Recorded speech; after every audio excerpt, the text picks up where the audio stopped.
Everybody pray for me. It been a day for me. Yeah, yeah. Hey, I remember syrup sandwiches and crime allowances. Finessing on them with some counterfeits, but now I'm counting this. Parmesan with my accountant lips. In fact, I'm down in this. You say with my boo babe tastes like Kool-Aid for the analyst. Girl, I can buy your Westie world with my base stuff. I know that is good. What's going on, guys? Welcome back to the Health and Hustle podcast. This is episode number 11. As always, this is brought to you guys by Sports Mediscussion, which reminds you to heal by moving. We got a pretty sweet episode coming up for you guys today. So real quick, let's check in with my co-host, Corey Carpenter. What's going on, man? Hey, man. I'm doing good. I'm all jacked up on Max Effort Muscle pre-workout. So I'm ready to get into today's topic. I know we got a lot of cool shit to talk about. We got a big contest. We just had a huge week. We had a lot of participation from a lot of hustlers. So we're really excited about that. We're going to get into that winner here in a few minutes.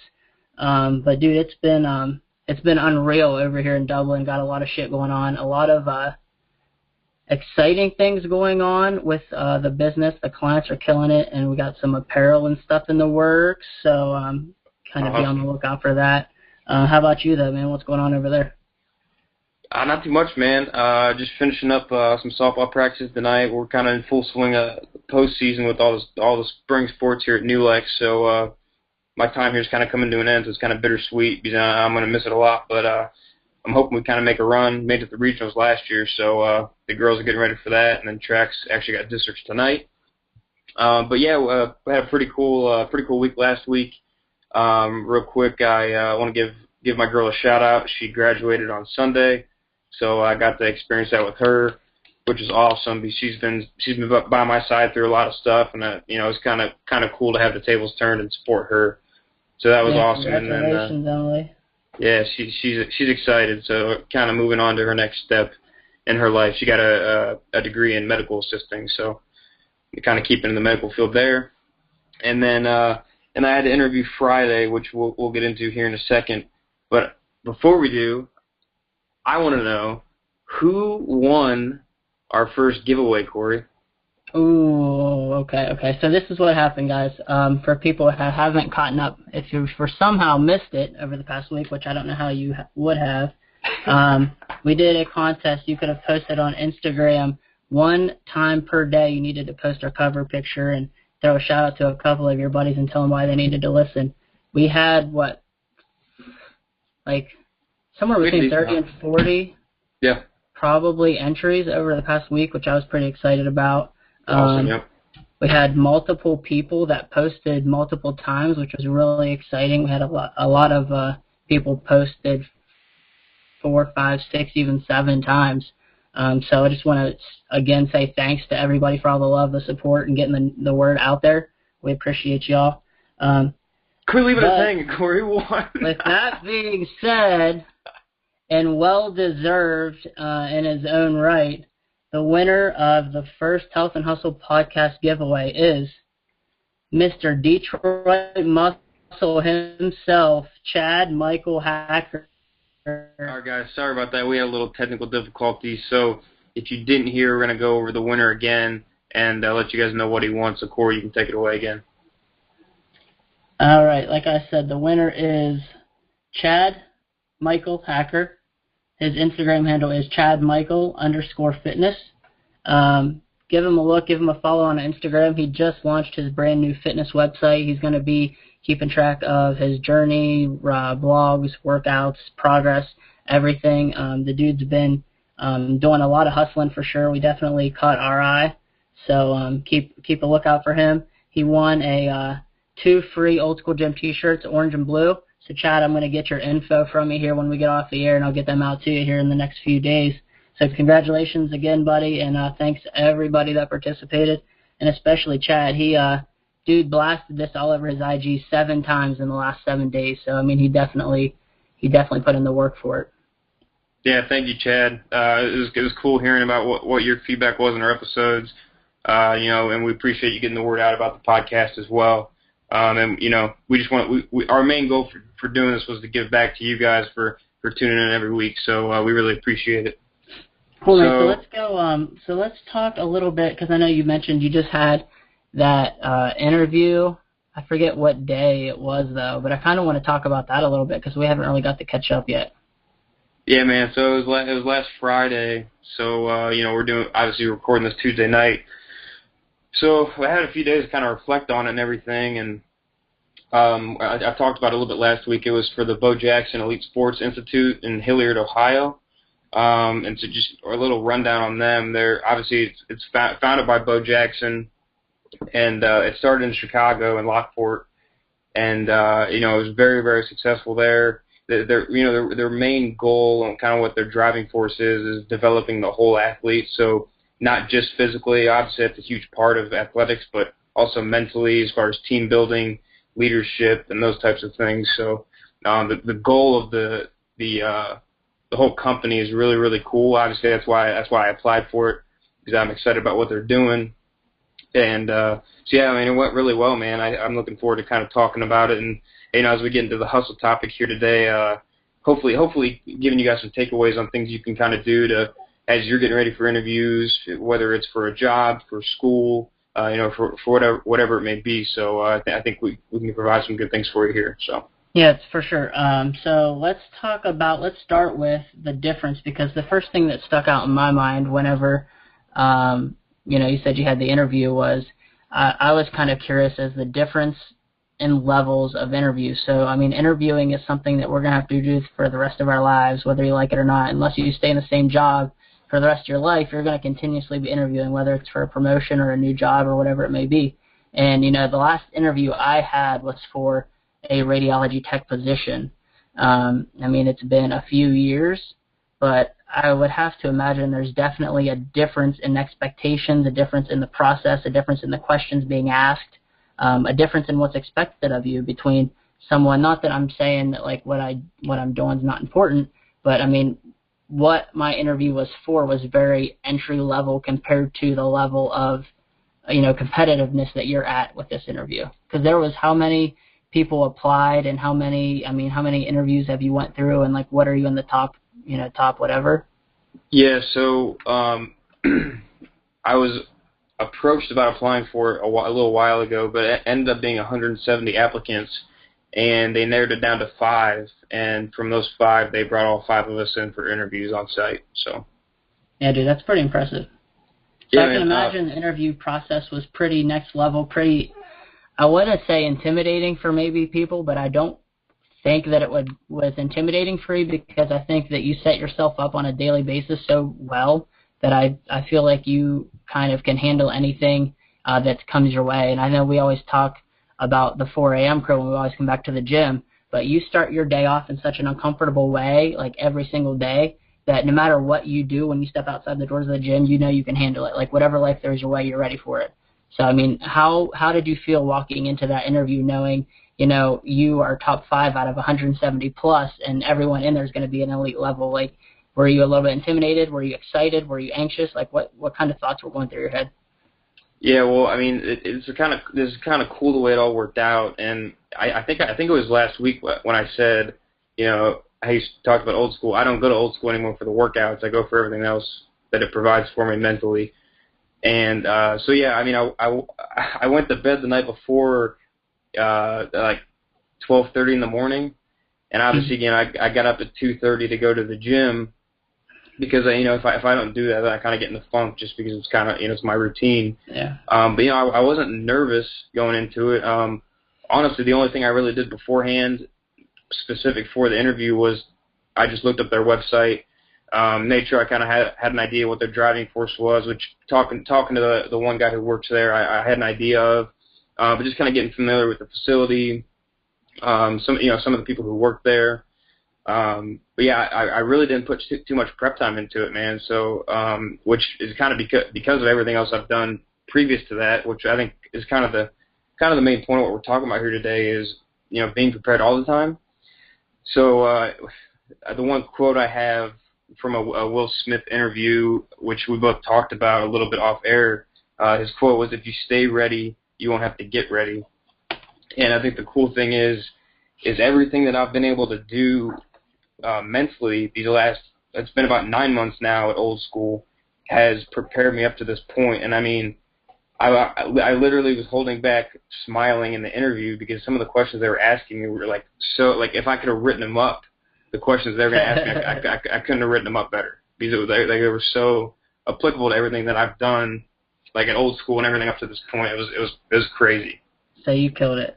So I want to get into some of the questions they asked you because I think that would be really interesting to hear. But what I want to go to first before that is preparation, say the night before, the week before, whatever it may be. You know, obviously your resume is in check. Obviously you know about yourself. You know your strengths. You know your weaknesses. Those are random questions that, you know, you would expect in an interview. The homework you're doing the night before or the week before is you're researching the company or the facility or the job that you're applying for because, yeah, obviously you know about them or you wouldn't be applying there, but, you know, the mission statement, the owner, the founder of the company. I mean, I don't care if they've been around for like 200 years. If you know who founded that company and why, like why that company exists, and you can, and not that it may not come up, but if it does come up and you can verbalize that and have a conversation with your interviewer about it, I think that just sets you apart from the average, you know, people that are coming in for the interview, is if you can verbalize and understand the meaning behind the whole entire company.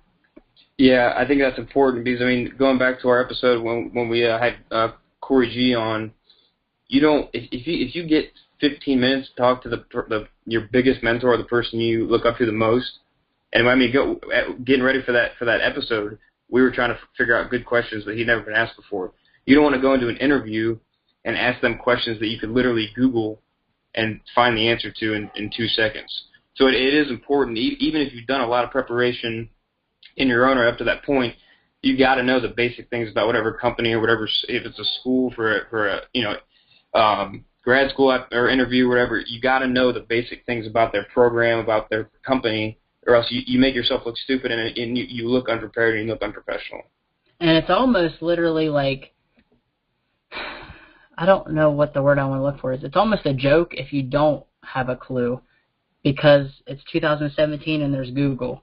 Like, it's one thing if it's, you know, 80s, early 80s, 90s, like you don't have access to this shit, you know, right offhand, and, you know, it's a little bit, but literally you could do it in your truck on your phone before you walk in the door and have a clue about what's going on. So, you know, knowing the background of the company or the, you know, place that you're applying for, I think, just speaks volumes to, you know, not only you, but to them, and the fact that you can respect them, you know, is not just someone that's going to give you money. Exactly. So, cool. I mean, what's up? No, go ahead. Well, I was just going to, like, do you want to get into some of the questions that I was asking, kind of how, kind of tied into everything that we've been doing, kind of, you know, just with our daily routine and everything? Yeah, exactly.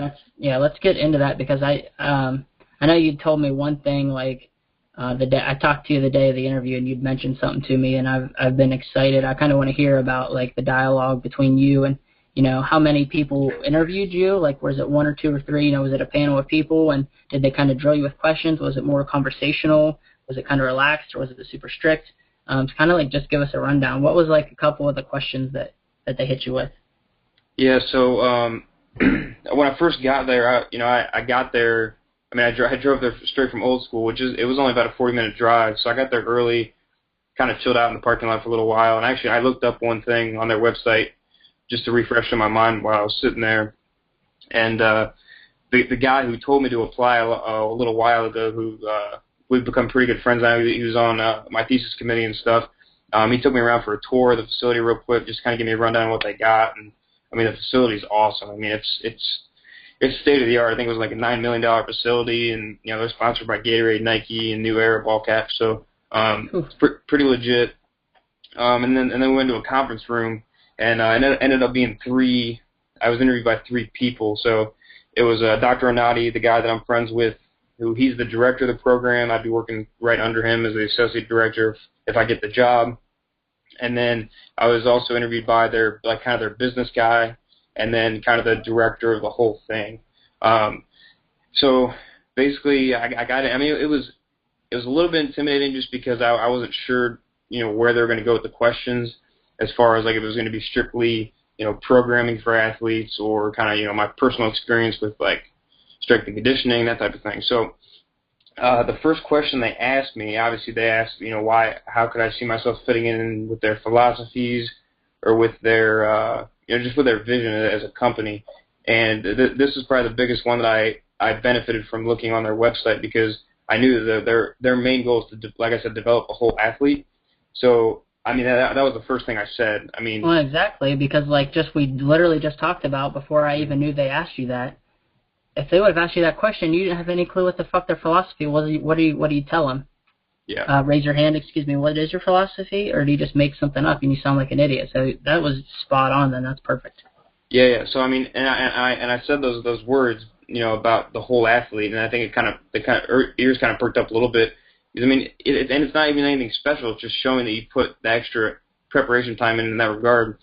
And I basically told them, obviously with being an athletic trainer, being pretty heavy in strength and conditioning personally, and with some of the clients I train and some of the things I do with the sports teams here at NULEX, obviously I'm huge in the physical part, but also the mental part of developing, mindset, mental toughness, all those types of things that I try to implement in my daily life are things that I've been, huge on. And I talked about how I do, a couple hours of personal development every day, which I think they really liked. Because it's not something that's so super common. And, they asked me some follow-up questions based on that, just like what kind of podcast I listen to and things like that, which just kind of created a little bit of a conversational tone. I did not tell them that, Corey and I have our own podcast, which I kind of regret, but that's okay. But so that was the first question, and again, it went pretty smoothly. But the second question was the one that was kind of cool. And they asked me about my time management skills and then what my daily schedule was. So, and when they asked me that, like, this is when I try kind of holding back a smile. And I was like, well, and I started it off with, you guys are going to think I'm probably a little crazy. That's how I prefaced it. Yeah, that's awesome. But yeah, so I was like, yeah, I mean, I get up at 2:30. I have a 2.5 hour round trip to and from the gym. I get there usually by, I usually get there like 4:15, 4:20. But I train for 2 hours, and then I kind of took them through my schedule like when I was still in school. So I get back to Athens around 7:30, do class and whatever I need to do until noon, eat lunch, and then get to the high school by 2:30, and then work for 5, 6, 7 hours, and then come home and do it all again. And I said, and I think that one of their follow-up questions was, have I ever had an issue with time management? Kind of. Or stress, or so it was something along the lines of daily time and stress, and I didn't really have a super good answer, so I kind of said something about how, like, towards the tail end of my thesis, things kind of got, kind of hectic, and just trying to get all my revisions in and everything, which wasn't it was completely truthful. I don't like saying that I can't manage my time or I handle stress, but I quoted Johnny Fosco. And I said, I'm usually pretty good with stress because stress is a choice. And 99% of the time, I just choose not to be stressed. And I never really feel any anxiety because of that, which is completely true, because I think that stress is an emotion. So if you just choose not to be stressed, then you won't be. In my mind, it's that simple, because I kind of employed that in my daily mindset. That's one of those things that, guys, don't take that the wrong way and don't get offended if you do get stressed easily or if you have anxiety. It's not something that we're saying. We're not trying to downplay it. It is real. But when you get to a certain point in your own development, and everybody's different. Mine and Todd's development's not the same. We're in different places. You can never be on someone's brain wavelength 100%. Yeah. But Todd is able to choose not to be stressed, and it's just like that in a click of a button. Like, snap of the fingers, it's easy for him. I honestly, I can say that, but I can't choose not to be stressed. I stress, but I know that the stress is irrational. So I'm able to take a step back and say that I'm being irrational and kind of calm myself down, but I'm not able to, prevent it or turn it off. So there's different things, but it is, again, I believe it's emotion. Yeah, it's not, I'm not, again, I would never want to try to put anybody down. It's for me, it's for my sanity, because I used to let things bother me so much. Like, for example, there was a coach that me and him butted heads a lot last year, and I would go home and stress about things that I could have done better to kind of diffuse situations, and then I'd have anxiety about going to work and having to deal with him and stuff every day. And then this year, I'm just like, he's probably gonna be mad either way. So what's the Yeah, point? exactly. It don't matter. You know what I mean? There's no point in adding that extra stress to yourself every day. Yeah. But getting back to your interview, though, I think that answer, though, I mean, talking that, telling them that you did get stressed and shit was getting hairy and you were busy, I mean, that's real. You didn't try to bullshit them and say, I deal with it, or I don't get stressed, or I'm okay. You were 100% real with them. Yeah. But I think saying that I believe stress, like when you said I believe stress is an emotion and I choose not to be stressed, I think that shows them that the way your brain is wired is kind of somewhere where most people's isn't. Mhm. I'm trying to say. Yeah. I think one of the things, and I don't know who any of the other 4 people who are being interviewed were, and honestly, I've said this many times. I'm not nowhere near a super smart guy. I just work really hard to kind of make up for the things that I lack naturally. But some of the things that I've been doing, I think do kind of set me apart. Like their next question was, because they just opened their facility in January. I think they started training people more towards March. Because they're more geared towards teams rather than individuals, but they do both. But so a big aspect of my job responsibility is going to be business development. And they asked me, what experience do I have with business development? And I was like, well, I own my own company. I do, about 30, 35 PAV workshops every year with high school coaches. And hopefully I'm going to own the whole thing here in 3 or 4 years. And going into this, I had thought about it, but it ended up being a pretty noticeable part of the interview. Is I think that kind of worried them a little bit, because I know that, and they expressed this to me, that they want me to be 2 feet in with their company. Obviously, I mean, if I get the job, that's what I have to be. But having that experience, and I told them I'm very, very, if you guys don't know, I'm very, very active on social media. Where you're trying to post a couple times a day. On all aspects of social media. I have developed my own website and all that kind of stuff, and I'm doing on a daily basis to try to build my personal brand, but also get these things out to the coaches and make them as good of workshops as they can be compared to who our competitors are. And so I think another cool aspect of that was I think that kind of made them step back a little bit, because like I said, I think it kind of worried them that I have another business on top of applying for their position. But like I said, a big part of my thing will be business development. So I kind of counteracted that with, because they want me to advertise for them. And I said, well, guys, I'm coming in contact with thousands of coaches every single week. I do these workshops. We service 400 high schools. We own 45 to 50% of the market share in Ohio. I mean, let's put 5-6 slides together on the end of my presentations, and that, I mean, you're advertising thousands of coaches on the spot with me. You know what I mean? That's awesome. So I kind of turned it into my advantage, even though it's kind of a question mark going forward. So it was cool to kind of have that experience and kind of nail that question home too. Well, and either way, too, whether they liked it or not, you were straight up and real, and you weren't trying to hide shit, because it's going to come out eventually. So you could have thought to yourself, well, they may not like this, I may not want to bring it up. Well, that's just going to cause problems down the road. So they know going forward 100%, this is what he's got going on. This is what, this is what he can bring to the table, and then if it works out and it works out in your favor, then that's for the better. And if it doesn't work out and they choose, and they think that that's not something that they want to get involved with, or they don't think it's going to benefit them, then at least you are 100% real with them, you are 100% real with yourself, and then that everything happens for a reason, and it's because something bigger is coming down the road. And it's not really in my DNA to not be truthful.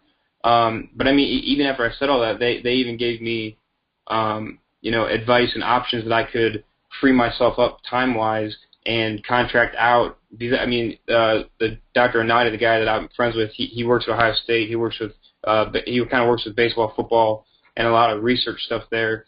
And he's like, we've got almost 90 certified ATs on staff at Ohio State. You get 5 of them to help you out with the workshops.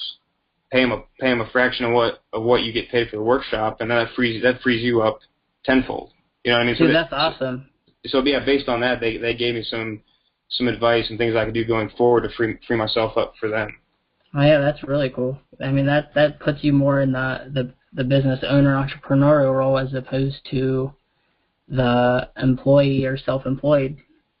Yeah, and I mean, that's a whole other road to go down. But cool, man. I'm trying to think. I mean, I think the last question that really stuck out and kind of tied into everything that that we do in our daily routines as far as mental development and everything was they asked me specifically if I'd ever kind of sought out a mentor or wanted to learn from somebody and then actually made an effort to go learn from them. And I was like, well, I go to old school. I drive. I kind of reverted back to my first answer. I was like, I do all that because I wanted to learn from this guy, and they knew who he was, and I do all this because I wanted to learn from him in the first place. Because just following him on social media for so long, and actually having the chance to learn from him every single day in person was it's invaluable. So I have to do that. And I use another example of training with a West Side guy once. So I mean, just to kind of give it a balance and not just have one example. So I try to give him two. But yeah, so I mean that's a huge aspect of what we do every day because we're going there to learn, not just from Corey, but from everybody. We're learning from each other every day too. So, but that that was another cool aspect of everything that we do and how it kind of tied into what they're looking for. So. Yeah, dude, that's thanks for sharing all that, by the way. That's really, I know that's kind of more, I don't want to say it's personal, but that's definitely some in-depth stuff into your life, which was good. I think there's a lot of good stuff for the people to listen to and pick up on from that. To round this topic out before we get into something else, I just want to kind of reiterate the difference in your interview process that you just went through and say an interview process that you're going for just your typical 9 to 5. Mm-hmm. Say you're in school and you're in college and then you go get that job right out of college, say undergrad, or like I said, I only have an associate's degree. So say I go get an associate's degree and I go get this job at the hospital, and the questions they might ask are, like I said, how do you deal with conflict with a coworker, or what do you think your biggest strengths are, and that's very, I want to say, average beginner level things. Well, as you progress to your master's degree, and your life readiness has increased, with your mentorship, with your daily schedule, and all of these things that, average workers that are staying at this 9 to 5 forever, not ever moving, they don't do these things. So you've done them, and now when you get to that higher up interview process, if you hadn't done them, you wouldn't even have come close. Like, you wouldn't even have sniffed the top 5. Yeah. Well, I think one thing I do want to reiterate is those questions were still there, Corey. I mean, the interview ended up being like an hour total. I wanted to highlight the ones that kind of apply more to us. But yeah, I'm using air quotes. The basic interview questions were still there. I mean, as far as how to handle conflict, with somebody higher than you or somebody lower than you, mm-hmm. and how you interact as a team. So I mean, those are definitely still there. So definitely prepare for those. I think my biggest takeaway, and I hope people can kind of get an idea from what we were talking about here, is if you live your life, first of all, the way that you want to and what makes you happy, but second of all, if you're doing it for a long-term purpose, you don't have to fake it once the time comes where you gotta put on or you gotta be a gamer. It just should come naturally to you or to whoever it is. I mean, that's why I didn't go to bed till 12:30 that night before, and I got up at 2:30 to go to the gym because I wasn't stressing about it, because I knew I'd put the work in up to that point. And it's not that I didn't have to prepare, but I felt prepared because of everything I do on a daily basis. Right. So. And if you're doing it for the right reasons, and you're doing it because you want to make an impact and you want to change lives in your case, or you want to bridge that gap, like you've said, and you're not just doing it for the paycheck, you can just go and be 100% genuine and real. And if they don't like you, then you know that that's not the right fit for you. It's not the right fit for them. And you're not going to make that impact that you want to make in the world. So, but if you were just going there to that interview strictly to cash that check, you would have went and not to say that this is what you would have done, but you could have went and you could have just made up anything and just to get the job and get hired. But that's not why you're going. You're not going there for the paycheck. Exactly. Awesome, man. Thanks for sharing that. Let's move on a little bit here. Just talk for a few minutes about something healthy. What do you think? Yeah, let's talk about something healthy. I like being healthy. So I like to walk a fine line between healthy and crazy. Yeah. I think we all do.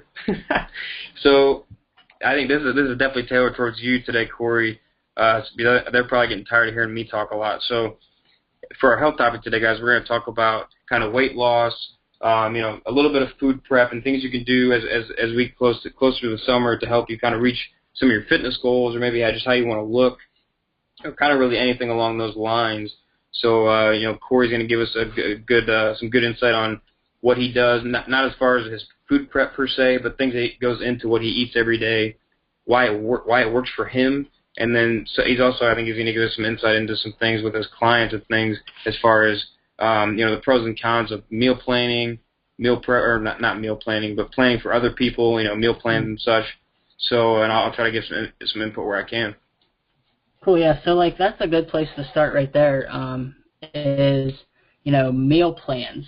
That's probably got to be the number one biggest thing that people are wanting, right? I mean, whether it's a client that has just hired you, or it's just a random person that sees your meal prep on Instagram and is sending you a DM that you get every week. Hey, can you make me a meal plan? Hey, do you make meal plans?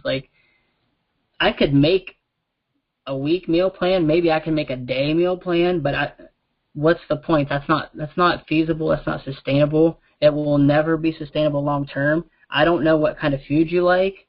I'll say, I don't do meal plans, but let's learn the guidelines. Let's learn how to eat healthy. That shit's sustainable.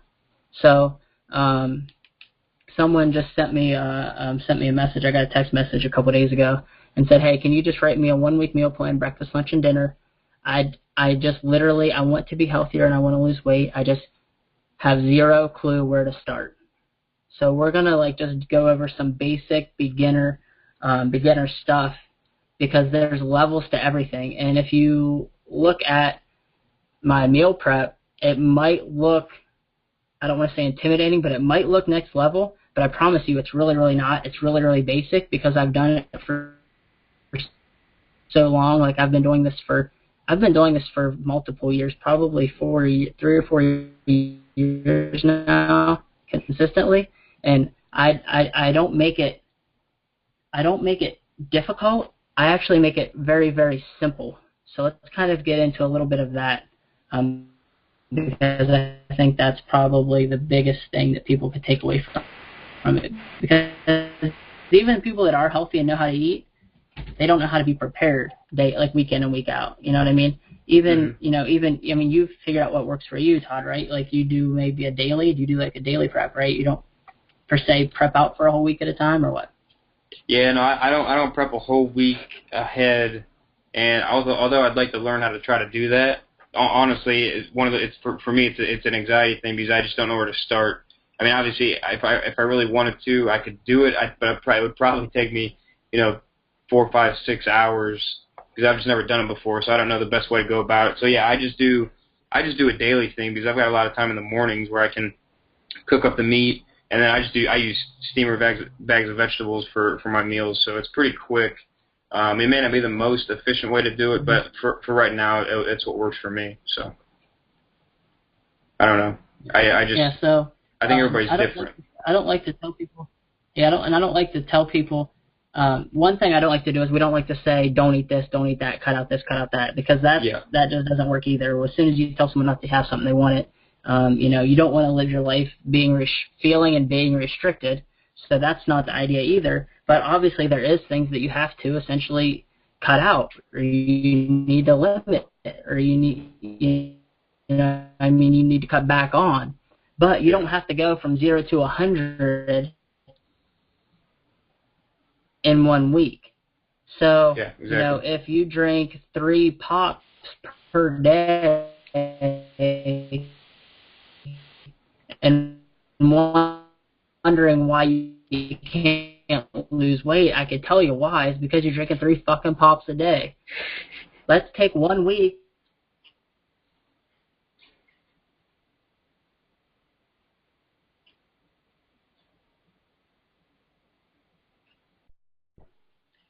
All right, guys, we're having a ton of technical difficulties, so we're going to get you out of here a little early this week and kind of forego the health topic But we really hope you guys enjoyed the hustle part. I think hopefully there's some takeaways you guys can have from there.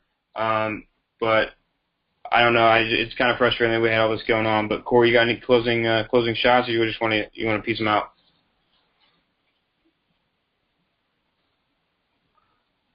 No, man, I just want to tell everyone again, A, thanks for all of the support. Thanks for all of the posts and the sharing. B, thanks for suffering through the technical difficulties with us. But again, I think there was some awesome stuff going over your interview, and I'm really excited to hear about it. I'm really excited we got to talk about it. So, guys, if you have any questions or comments about the interview or about Todd's experience with it, hit him or I up for sure.